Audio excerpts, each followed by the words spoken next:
a lot of people realized, the importance of having a digital avatar, a digital presence. Even institutions, banks, big brands are starting to buy Metaverse Land because they see the potential, of where the Metaverse or Web3 is headed.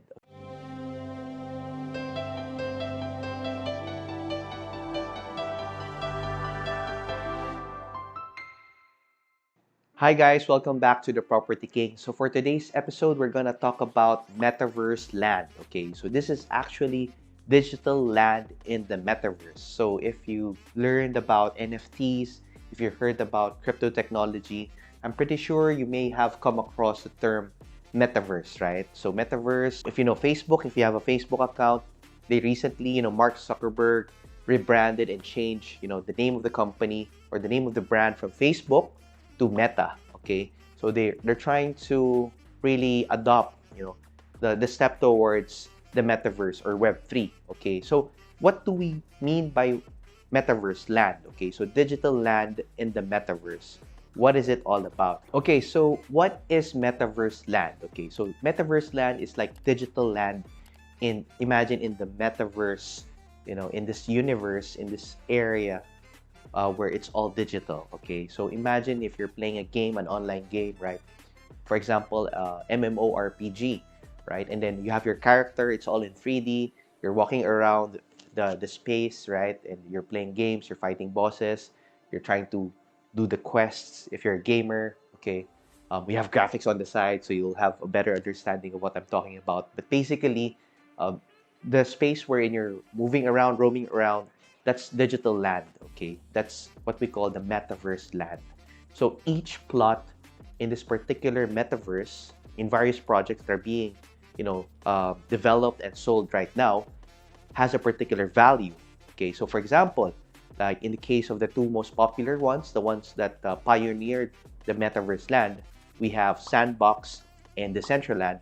They have actually a lot of plots for sale in, and it varies from one size to another. So when you go to, for example, to Decentraland, you would see the actual plots that are already being sold in the secondary market. Like for example, in Decentraland, there's about 97,000 for 100 items for sale. And the cheapest plot that you would be able to buy in the OpenSea, in the secondary market, is about 3 Ethereum right now. So imagine close to about 460,000, 500,000 pesos just for one particular plot of land, a small piece of the pie in the metaverse, which is the central land. Okay, and that's not a big plot.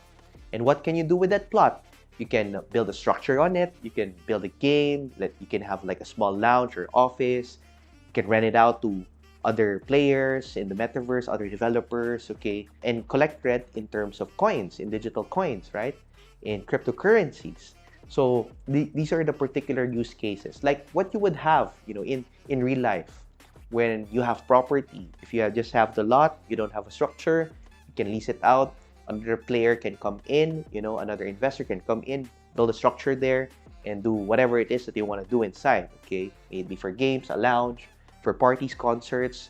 These are all being held right now in the metaverse. So imagine the opportunities digitally, especially now that we came through this pandemic. A lot of people realized the importance of having a digital avatar, a digital presence. Even institutions, banks, big brands are starting to buy Metaverse Land because they see the potential of where the metaverse or Web3 is headed. Another popular example is the Sandbox. As I mentioned earlier, it has about 171,000 items for sale. Those are the different plots in Sandbox.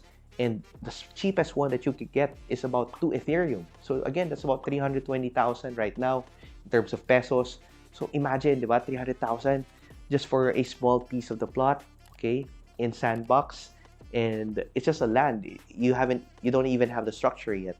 But people are buying it left and right. If you look at OpenSea volume, transactions are happening, on a daily basis. There's volume to it. So there's really a confidence, in that particular metaverse. Another popular one, which I'm very proud of and very happy to come across with, is NFT worlds. Okay, so the difference between NFT worlds and the two first metaverses is that in terms of scale, it's quite bigger and the supply is relatively very small. So for NFT worlds, there's only about 10,000 plots for sale. And at this point in time, the cheapest, the floor price for this particular NFT Worlds, this plot of land, sits at 10 Ethereum. So earlier, Sandbox in Decentraland was at 2 ETH, 3 ETH.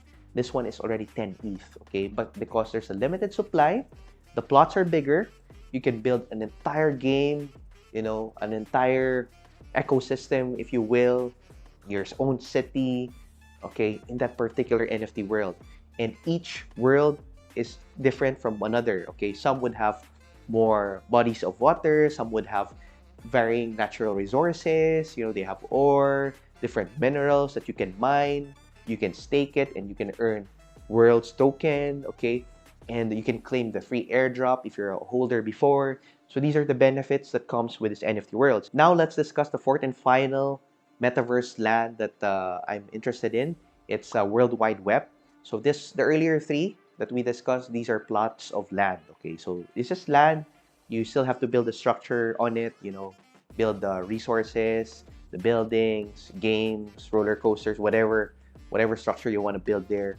Okay, even a port if you have body of water like NFT Worlds.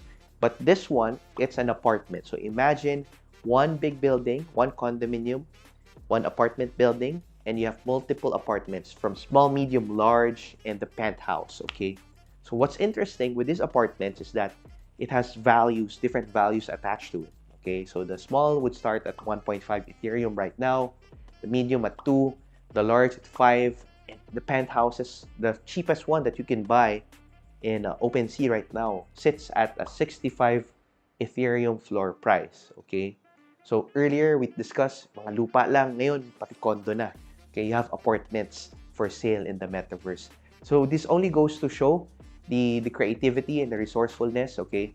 And in terms of adopting what's happening in real life to the metaverse. And these are just 4 examples. There are plenty of metaverse lands out there. And what I'm trying to say is that we don't know for sure which one will be successful over another. But it's good to know these things if ever you want to invest in Metaverse Land, okay? So do your own research. This is not financial advice. I'm just excited about how the Metaverse is really coming into shape. And we're all excited for what's going to happen in NFTs in the future. So with that sums up our episode for today. I hope you learned a lot. If you're new to the channel, comment if you have any questions or concerns. Send us an email at rk@propertyking.ph. Don't forget to like, subscribe, and hit that bell icon so you're notified each time we have new content being uploaded in this channel. So once again, this is RK from Property King. Thank you so much for listening. And remember, let's all grow wealthy together. Goodbye.